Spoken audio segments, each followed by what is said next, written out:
स्वामी, हे तुम्ही सांगितल्याप्रमाणे नारळ आणले.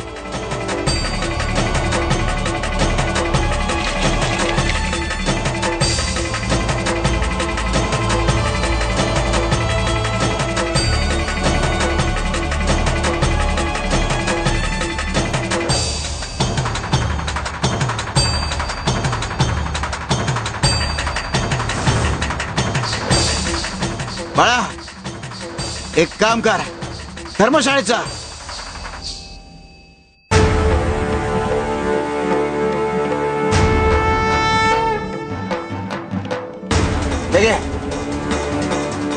चल. हो स्वामी.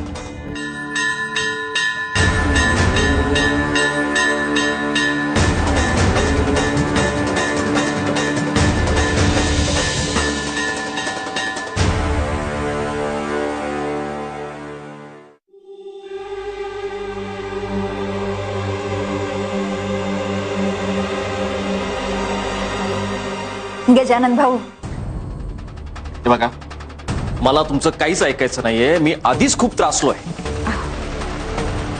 एकदा ऐकून तर घ्या. नाही पटलं तर मग सोडून द्या.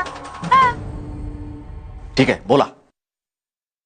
तुमचं आणि तुमच्या चुलत भावाचं संपत्तीवरून आणि जमिनीवरून वाद सुरू आहेत, बरोबर ना? हो, आहे. निकाल तुमच्या बाजूने लागायला हवा म्हणून तुम्हाला स्वामी चरणावर अभिषेक करायचा, बरोबर ना? हो, पण तुमचा चुलत भाऊ त्याने आधी हजेरी लावली स्वामी स्थानावर. काय म्हणजे स्वामींनी त्याला? स्वामींनी त्यालाही धुडकावून लावलं तुमच्यासारखा. पण त्याने स्वामींवरचा त्याचा विश्वास ढळू दिला नाही, निष्ठा कायम ठेवली.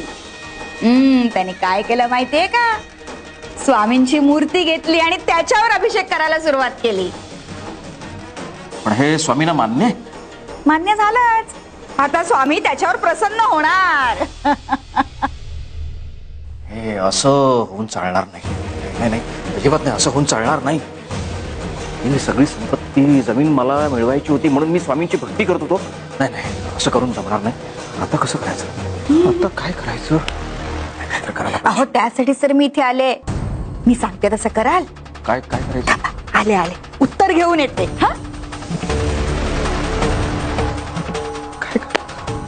नाही नाही, असं जमणार नाही. काहीतरी करावंच पाहिजे. म्हणजे मी हे घ्या.